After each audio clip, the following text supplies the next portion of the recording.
Dans le royaume de Nyama, perdue au cœur d'une immense forêt tropicale, vivait une jeune fille nommée Senna. Elle était différente des autres enfants du village. Son regard était perçant, vif, presque animal.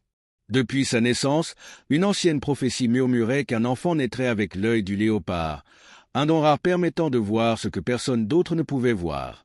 Mais ce pouvoir était aussi une malédiction. Celui ou celle qui le possédait serait condamné à un destin solitaire. Senna, pourtant, ne croyait pas aux légendes. Un matin, un célèbre chasseur du village, Bako, partit dans la forêt pour traquer une bête mystérieuse qui, disait-on, dévorait le bétail et semait la terreur. Mais il ne revint jamais.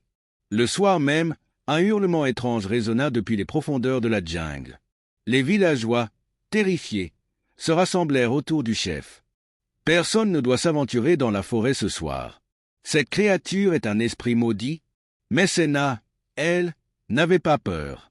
Elle savait que son regard pouvait voir ce qui était caché. Elle savait que si elle ne faisait rien, Bako serait perdu à jamais. Alors, sans un mot, elle s'enfonça dans la nuit, seule. Jusqu'au jour où tout changea. La forêt était dense, vivante. Les ombres semblaient bouger, les branches chuchotaient des mots qu'elle seule pouvait comprendre. Puis, elle le vit. Un énorme léopard noir, majestueux et menaçant, se tenait au sommet d'un rocher. Ses yeux d'or brillaient dans l'obscurité. Mais Senna ne ressentit aucune peur. Elle vit au-delà de l'apparence de la bête. Derrière les yeux du léopard, elle reconnut Bako. Un frisson la parcourut. Le chasseur et la bête ne faisaient qu'un. La légende était vraie. La forêt avait maudit Bako, le condamnant à errer sous forme de fauve.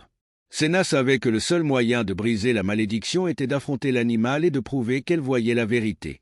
Le léopard bondit. D'un geste rapide, Senna plongea son regard dans le sien.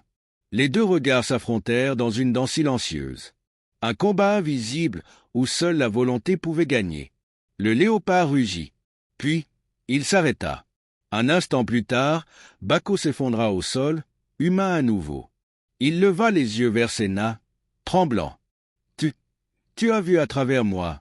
Senna hocha la tête. Elle comprenait enfin son don. Quand elle ramena Bako au village, les anciens tombèrent à genoux devant elle. L'œil du léopard ne ment jamais. Elle n'était plus une paria. Elle était une guide, une guerrière, celle qui voyait au-delà des apparences. Et depuis ce jour, chaque fois qu'un mystère hantait la forêt, on murmurait un seul nom, Senna, celle qui voit l'invisible.